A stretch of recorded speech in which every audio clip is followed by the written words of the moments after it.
Elon Musk's Starlink has finally revealed how much its satellite internet service will cost in India. Starlink has officially launched in India at a price of around 8,300 rupees per month. But you would think that's far beyond what most Indians can afford, especially when Jio and Airtel offer internet at a fraction of that price. So you naturally ask, why is this even news? If Starlink is so expensive, why did Jio and Airtel spend thousands of crores trying to keep it out of India for nearly 2 years? Why lobby the government, fight over spectrum rules, and delay its entry? See, you might think Jio's biggest competitor is Airtel, or maybe Vodafone Idea. But this time, that's not the real fight. The real competition is happening at a different level, where telecom companies are up against government policy and a technology that doesn't need towers or cables to survive. That's why this isn't a normal pricing war. Why did Jio and Airtel suddenly move from resisting Starlink to partnering with it almost overnight? If Starlink isn't meant for the average consumer, who is it really built for in India? And what changes next that could permanently shift who controls internet access? Stay with this video till the end, because once all the pieces connect, the Starlink story looks very different from the headlines.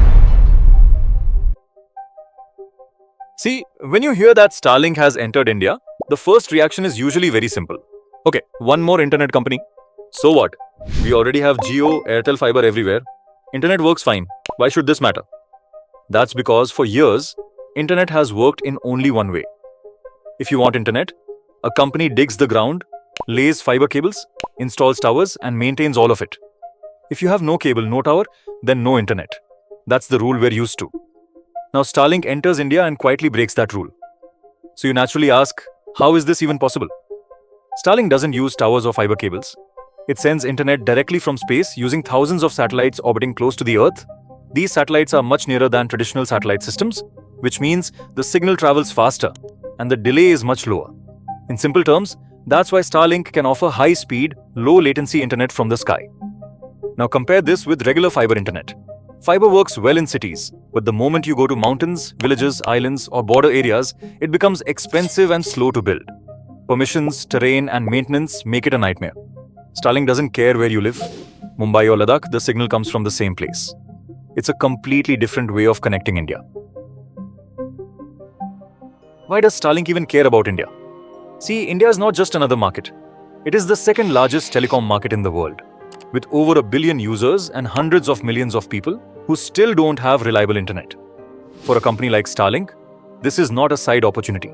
This is a once-in-a-generation expansion, and that's exactly why Jio and Airtel got uncomfortable. Think about it. Mukesh Ambani built Jio by doing something no one else dared to do. He disrupted the entire telecom industry by making data almost free, forcing every competitor to change or die. Jio didn't just enter the market, it broke it. Now imagine how it feels when someone even bigger shows up. For nearly 2 years, Jio and Airtel tried to keep Starlink out. They pushed the government to auction satellite spectrum, arguing that if they paid billions for spectrum, Starlink should do the same. On the surface, it sounded like a fairness argument, but underneath, it was fear. Because Starlink doesn't play by the old telecom rules. It doesn't need towers, fiber, or last-mile control. And if that model scales in India, it weakens the advantage that companies like Jio worked years to build. And here is the irony.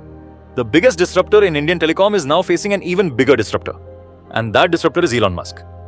And instead of fighting forever, Jio and Airtel chose something smarter. If you can't stop the disruption, you stand next to it.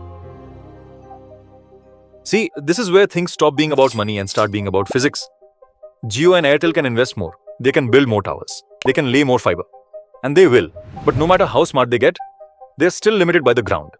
Fiber needs land, permissions, power, maintenance, and time. Towers need space, electricity, and constant upgrades.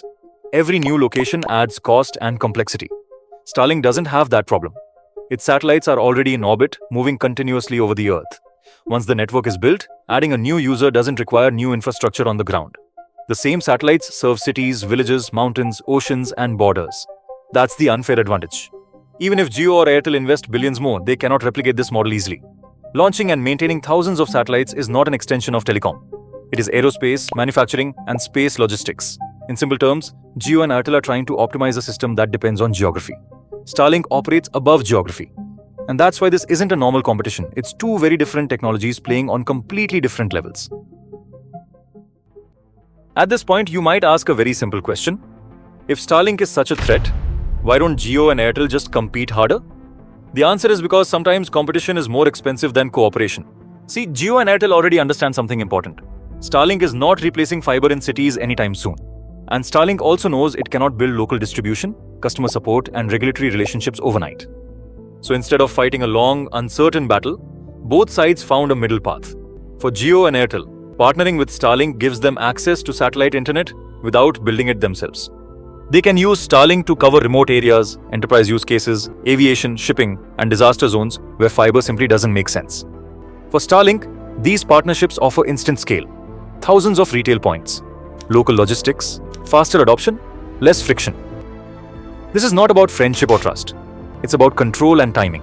Jio and Airtel slow down disruption by standing close to it. Starlink accelerates its India entry by borrowing local muscle, and both sides buy time.